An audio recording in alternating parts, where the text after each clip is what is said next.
This was Bungie's most controversial decision, but I want to break it down and talk about an interesting caveat to it that I have still to this day never gotten an answer for because I don't think there is an answer. I genuinely think that there was some shit that just got made up. Let's talk about this. All right. How big can a game's file size be? GTA 6 is about to drop, and people have speculated this thing is about to be like a monster, 500 gigabytes. But it's not. Apparently, it's going to be like 200, 250. Obviously, after updates, it'll probably be like 300 gigabytes. GTA 6 is about to be an absolute monster. And if you're on a legacy console, probably not even going to work on that, right? It's probably going to be new gen only. That's a massive game. So, Destiny 2 right now is at about 140 gigabytes, 150 gigabytes. So still not even like nowhere near GTA 6 size. We're not even in the ballpark of GTA 6. And that's current Destiny 2 with all the raids, all the planets, the portal, the old world tab, all the different destinations, all the different menus and exotics and weapons and loot and vault and you name it, right? There's a lot in there. And to be fair, we're talking about the budgets of companies. Obviously, Rockstar Games, they got a much bigger budget. They're putting in how much money into GTA 6? I think it's like how much money to make GTA 6? Yeah, between 1 billion and 2 billion dollars. Like obviously they got a crazy budget. Budgets aside, development aside, we're talking about the actual file size. How big can the game get? Destiny 2 before Beyond Light was 100 gigabytes, a little over maybe. And that's when they decided to implement sunsetting to reduce the game size to about 59 to 71 gigabytes. In the process, they also fucked up the lighting engine. We've been dealing with the pain of that ever since. Some of these maps, you look around the corner, it's like you just got fucking blinded because you can't even see the enemies in Crucible in some of these maps. It's so bad. Either way, we're not going to talk about the engine, what they did.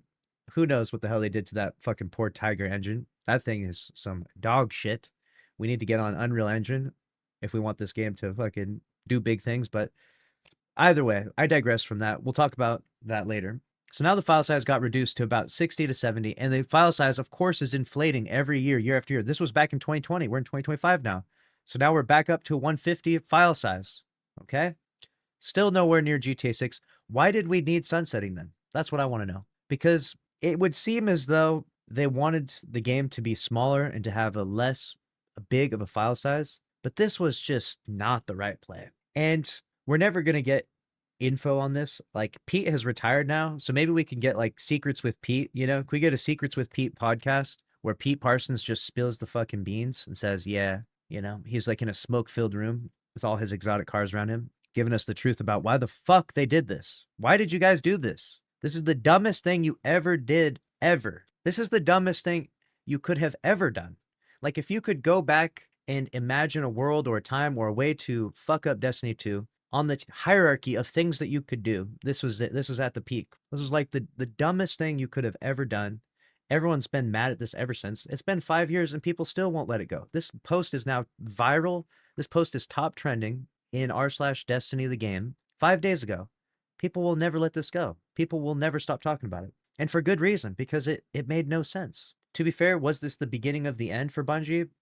It was the beginning of the end of their positive community sentiment, I would say. This is what really riled people up and got people to say Bungie Bungie, they aren't the cool kids anymore. You know what I'm saying? Bungie isn't cool anymore. Bungie was the team that made Halo. That was pretty fucking cool. You know what I'm saying? They made Destiny 1. That was also pretty fucking cool. And then this was the exact moment that Bungie was no longer cool, And their reputation has spiraled down. We've had some really good Destiny content since here, though. Don't get me wrong. The Witch Queen peak. We're not going to talk about Lightfall. We're going to try and remove Lightfall from my memory, like a PTSD or something. Get rid of that. Final Shape, though, incredible, right? This all happened post vaulting. Incredible experiences. But why did vaulting happen? It was the worst thing that Bungie did to Destiny, and people can no longer look past it. People can bring up the game file size or how technically it's within their rights according to the contract. Regardless, I stand by the statement that vaulting the original base game and seasonal stories was one of Bungie's worst decisions for Destiny. And I agree. And this is in part why I think that Bungie making a Destiny 3 would be problematic. I think that their reputation is maybe too burned within the Destiny 2 community to successfully launch a Destiny 3. So them, Bungie slash Sony, whatever, selling the IP to NetEase or to whoever and letting them develop it would probably be better because then that new company has a fresh, new reputation with us, right? They don't have any of this like long storied history of being burned, right?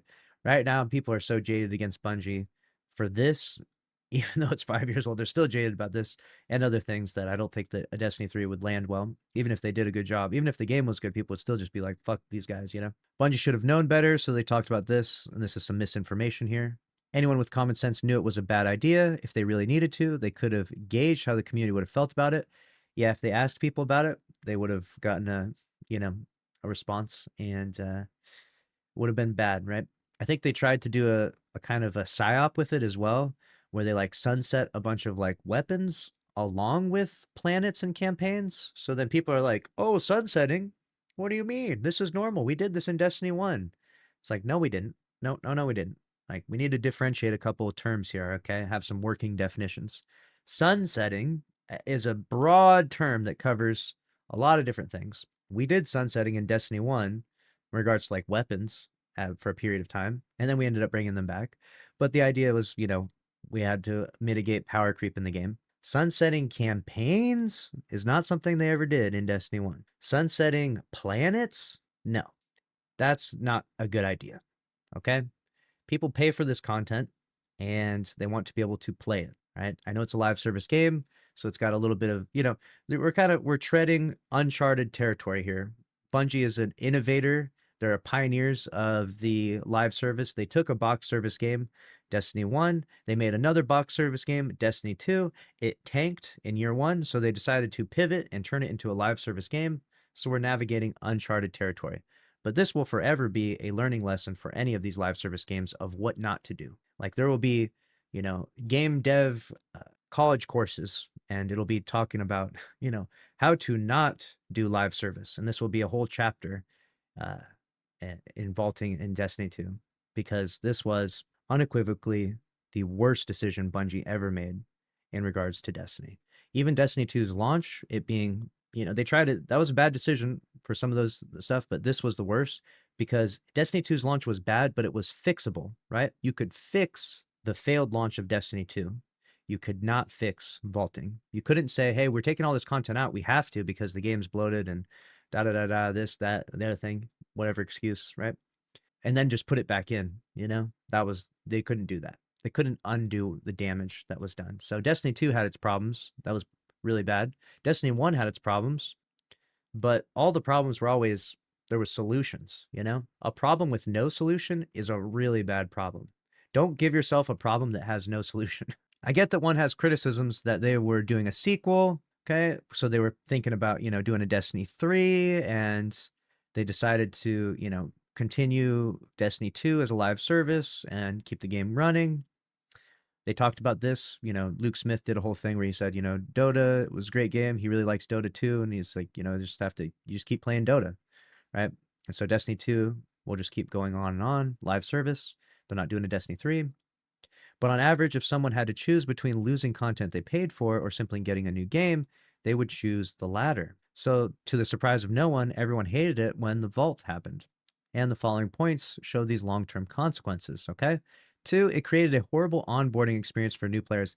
This is actually something that has never been fully remedied. The new player experience is, to this day, pretty abysmal. And it's just very disjointed, right? Like you enter into this world and you're supposed to be able to play through all these campaigns and, from start to finish, understand the story and how we got here to a certain degree, right? And there are some things that Bungie has done to mitigate this. Don't get me wrong. It's not like they're neglecting the new player experience. It's just, it's not the same experience as everyone else had. And it's, if you could look at a game, we'll compare it to like Warframe, right? Warframe's got everything in there. And so you can start at the beginning of Warframe, like I did recently, and you just play everything, like cool.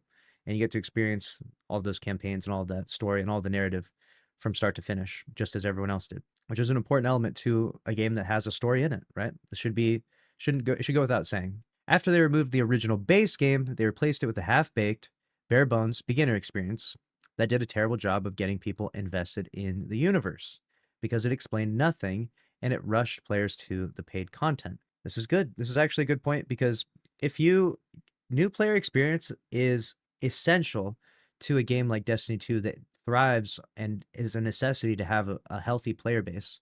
And so you have to hook the players in. So the new player experience should not only should it not be bad, the new player experience should be incredible. You like new players should be like, holy shit, when I started playing this game, it was awesome. Maybe it drops off, maybe the excitement and the allure falls off a little bit, but the new player experience should be like mind blowing because then all you got to do is get people to try the game. And once they're in, they're going to be hooked and really want to continue their journey playing Destiny 2. Forcing them into the first mission of the latest expansion or season, when all that did was make them look at the list of content that they would have to buy to catch up, which completely turned them off from playing anymore. 3, it massively damaged their reputations. No matter how they try to justify it, their decision to vault the original base game, the first 2 DLCs, and now Forsaken, has massively damaged their reputations. This is true. It is still brought up as one of the top 3 reasons why people either dropped Destiny or decided to never get into it in the first place. Unfortunately, I hear this time and time again. This is the reason why people that did leave, this is the reason why people left, or the reason why people are not interested, because despite the developers' promise that they don't plan to vault any more expansions going forward, people don't trust them, and it still doesn't address all the missing story and activities from the seasons. It cannot be overstated how much damage this move did. In terms of reputation, this was, brutal. A model of temporary content that wasted developer resources. If vaulting the DLC wasn't bad enough, this decision led to the creation of a content model of temporary content, which wasted studio time and resources. This has been something that's talked about a lot, which is permanence in Destiny 2. When new things are added and then removed, we've kind of come to accept this to a certain degree with seasonal content. It has its pros and cons to some degree, I guess, if you're talking about inflating the file size of the game, but people really want things to last in the game. They want the developers to make content and release content that then stays in the game that you can continue to experience on and on and on. And I think that even though it might inflate the file size of the game a lot more to keep all of that seasonal content, I feel like we're still really far away from like the max, right? Like we're at like 140, on the file size. If GTA is going to launch 250 and go up to 300, why can't we? Why can't we? You know? And if we can't, I feel like this is a problem that we need to solve not by creating content that it has an expiration date on it, but by finding some fucking cloud solution or something. Figure out a way to make content in Destiny 2 have permanence. Things come into Destiny 2, they stay in Destiny 2. That's what it needs. Because instead of making meaningful updates, they focused on creating filler content that could preoccupy our time while we waited for the next expansion. The real shame is how good some of these seasons were, not just their activities, but the story content they brought and are now just gone. There are some really good seasons that came and went, and you got to play them and enjoy them, but they're gone now and you won't be able to experience them. There were also some really bad seasons that felt like filler seasons. Plunder was like, I didn't even get me started on Plunder. Making even more of the story context just gone. So much of it, in fact, that I would approximate about 60% of the story is simply not available to play. This is the problem with Destiny 2 and its story. So the key here in terms of development, though, is that is the story driving the game forward and the loot come secondary to that? Or is it the gunplay, the activities, the loot driving the game forward, and then the story is second to that, right? And unfortunately, it seems like it's the loot that comes first. And so that makes the story feel very disjointed and very like sometimes like an afterthought or half baked, right? And there's some really good stories in Destiny 2. There's some really fun lore and interesting things to talk about. But there's also, it's very disjointed and very difficult to get into it, I think, at times. Missing too much story, believe it or not, finding out that more than half of the story is not available to play is a major deal breaker for a lot of people. I mean, if you think about this, is actually a big deal. A lot of people buy games just for campaign. There's some games that are just a campaign. Like that's the whole game is a campaign, the story. So when you think about a game like Destiny 2 that has this long history, you're like, oh, cool, I bet the story is crazy in this game. And then you go to play it and you're like, they removed it all or they removed parts of it and it doesn't make any sense. And you're like, you're telling me the story sucks? No, I mean, people just, they forget it. People will buy games just for the story and just a campaign alone. Obviously, Destiny offers so much more than that. It has a campaign and PvP and PvE and endgame and all of these things, right? Loot, countless social spaces and all this stuff, right? But just because it has all those other things doesn't mean it needs to do such a shitty job of its story. Like, it's not a necessity that Bungie does a bad job. Like, they could do a really good job. The story could be uplifted a lot more and be more clear and just be better. And that could help feed the rest of the game, right? There's an old expression which is like, the way you do one thing is the way you do everything, right? And I think that that is pretty powerful microcosm for Destiny 2. The way that Bungie develops the story in Destiny 2 is the way they do everything in Destiny 2. You know what I'm saying? Like, the way they've handled the story over the years is the way they handle everything to a certain degree. I can't tell you how many times I have seen stories of people who try out D2, get interested, only to quickly lose it as soon as they find out how much of the story is missing. It happens all too frequently, and rightfully so. We struggle to get people over here. Obviously, new player acquisition has been a problem. What do I mean by over half of the story? Because it wasn't only the original base game and the first few expansions that were taken away. It's also been seasons since then. Seasons which massively improved the expansions that they came with, adding new characters and giving us major character arcs, lots of dialogue, cutscenes, character interaction, etc. Beyond Light was saved by the seasons afterwards. I'd agree. These seasons had more story content than the first offerings in the first Destiny game. So, since Bungie announced that they will not be vaulting any more campaigns, there's no reasons we can't have all the original campaigns back. Fair point. Unobtainable gear, with the removal of past campaigns along with the associated endgame, players are not only able to experience that content, but they are also unable to obtain any of that loot. This includes weapons and unique armors. There really is no reason for the original D2 endgame activities to not be in the game when they have remastered and imported most of the D1 raids.